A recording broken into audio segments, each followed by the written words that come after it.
What's up, guys? Fiendish Chain here, coming at you with another retro deck profile. Today we're going to be looking at Robbie Kohl's YCS Indie Top 4 Machina Gadget list. I really love this format. I love playing Agents in this format. I love playing Machina Gearframe in this format. I also really love playing this deck. Oh, and Water. Water's also fun. This was pre-Water, though, so this is a pre-Abyss Rising list, so we'll get right into it here. We have our, of course, 6 gadgets with our double red, our double yellow, and double green. Essentially just stoplight into each other, use each other to search these guys out. These are the play. Go +1 every turn. Pitch for Fortress whenever you're in the middle of a cycle. Just a really good +1 engine, really popular. In terms of decks that I would invest in for old format, this would probably be one of them because gadgets are good from like 2007 up until like 2014. So it's a good engine to have. Next we have the Machina engine. We have the 3 Fortress. This card is insane. The fact that you can look at your opponent's hand or destroy a card when depending on how they want to deal with it is really good. 3 Gearframe to go search it out, and then we also have the 1 Cannon. This is just essentially a way to revive Fortress or summon Fortress under Macrocosmos, things like that. And then for other monsters that we have left in the deck, we have the one of Grandsoil. He said he didn't like it and he boarded it out every game 2 and 3. This list is 41 cards. I don't know if I would play it at 40 and just cut this, or maybe main deck a Mirror Force and things like that. Mirror Force was at 2 and he side decked 1, so maybe you can main deck 1 Mirror Force, or maybe go 3 of them, some of the traps. It's kind of player preference, but if I were to play this deck personally, I would not run this card. And then Gorz. 2 Tragoedias and 2 Maxxs. Maxi and Trag are really good in the Hermetic matchup. The fact that you can just because that deck has to go all in. Again, Maxi also really good against like Shockmaster and things like that. You can get Trag really big if they try to take that Maxi challenge and lose. So Maxi really good in this format against the Shocklock and things like that.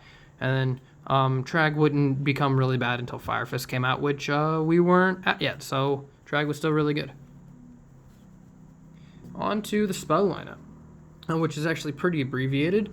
We just have the 2 of Duality, just to kind of fish for extra back row, or maybe fish to start our cycle, things like that. Just get our gadgets moving. 1 Pot of Avarice. This card is really good to be able to put your gadgets back, continue that cycle, make sure you're moving, make sure you don't run out of monsters. And then the staples, the Trinity, Dark Hole, Reborn, Heavy Storm. I'm interested to see you didn't play Book of Moon in this list. That is an option you could play for the 41st card if you wanted to do that.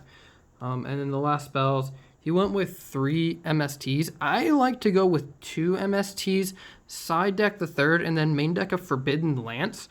I really like Forbidden Lance because just especially against Bottomless and things like that, you don't have to, because they're going to try and Bottomless your Fortress. Even if they have a warning, there's a good chance that they're going to go for that Bottomless because removing it doesn't let you revive it. So you can essentially just chain that Forbidden Lance, and you don't have to, if they have 3 backer, you don't have to try and snipe the Bottomless. You can just chain the Lance from your hand. So that's another reason I really like it. That, and if you have problem monsters to deal with, you can always use your gadgets to get over it, stuff like that. So I would enjoy Forbidden Lance in this deck. For the trap cards, it's a lot of 2 ofs, 2 Bottomless cards, really good. Good against Christia, obviously, for the agent matchup in Hyperion, so this card's really good against that. The fact that Carrier's 1500, you can hit it with that, and we don't have priority in this format at all, so that's really good. We have double Torrential, clear the board. We don't really care about our gadgets that much, so unless we have a Fortress, this card is, nothing is too sacred to protect and things like that. So 2 D-Prison. He went with this over the Mirror Forces. I can understand why. I like D-Prison.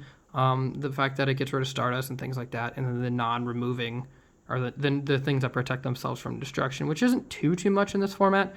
I can understand Mirror Force over D-Prison.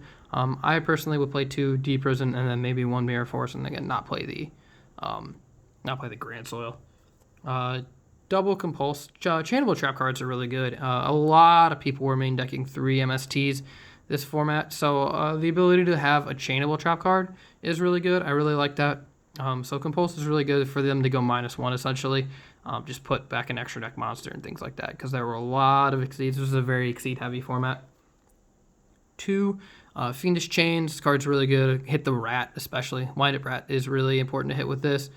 And then you can like have a removal card, and then they go Logia negate, and then you just chain the Fiendish Chain, which is a really, really nice play to just like keep that Logia from negating.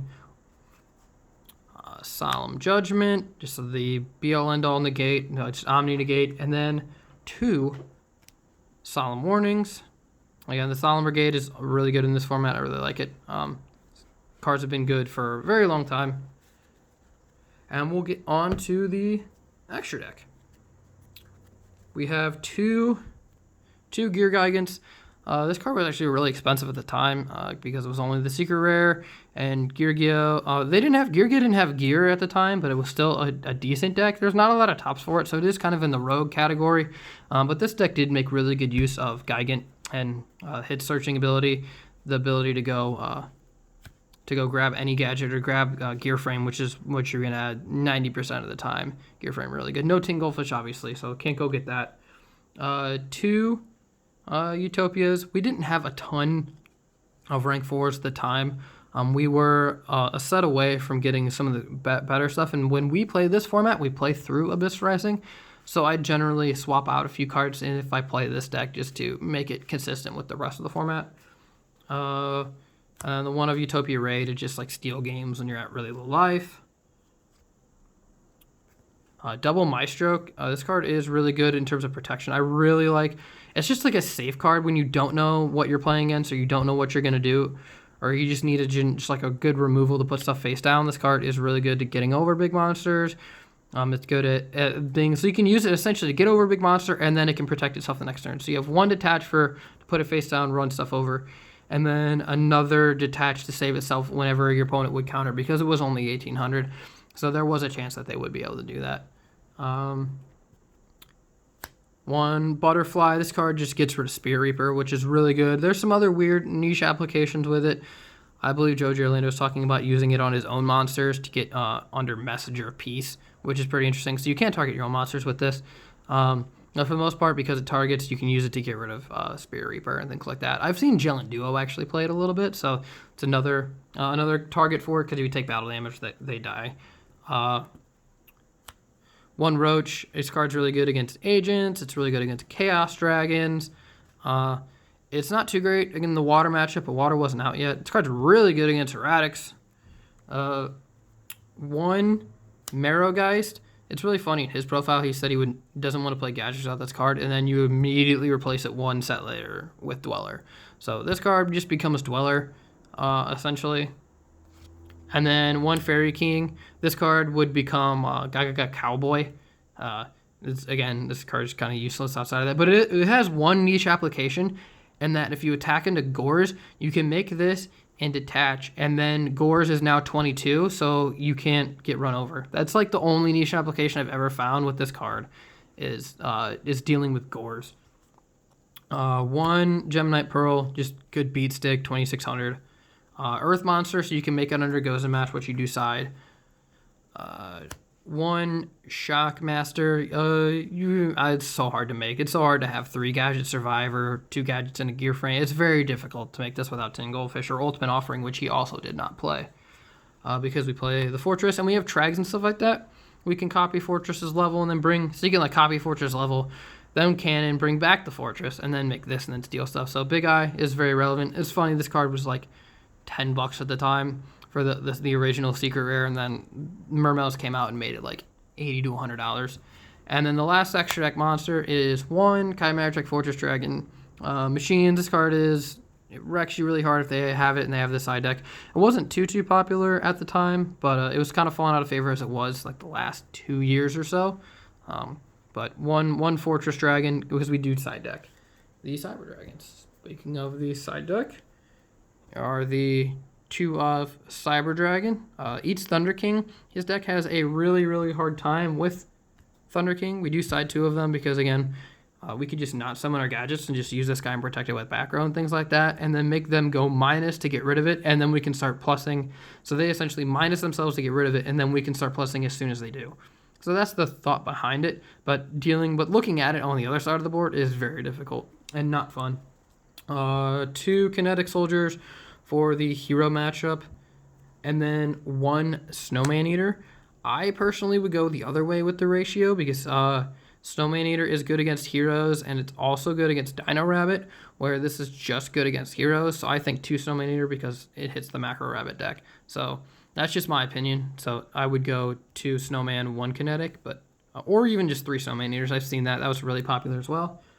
The only spell card in the side deck is the 2 Soul Takers, make Light Pulsar and Shining both miss timing, so that's really good. And then just generic removal. Back in the day, this deck used to play Fissures and Smashing Grounds and Hammer Shots and things like that. For trap cards, we have the one of Mirror Forest. I guess that I would main deck one, side deck the other, but still an option. 1 Dust Tornado. Again, if you play Forbidden Lance in the main deck, you can swap this out for the 3rd space. 2 Macro. This card is just, again, there's so many things that Macro can just hit, and it just hinders them. So this card's really good. If you can play it, you should play it. And then the last card, Floodgate of 2 goes in a match because we are all Earth, and there's plenty of Earths that we can make in the extra deck to keep our rank 4s up. So if our opponent managed to put something big on the board, we can just slap that Pearl or a Gigant or something like that because they're Earth. Let me know what you guys think of the deck. There will be some duels in the description below. Like and subscribe for more retro format content, and thanks for watching, guys.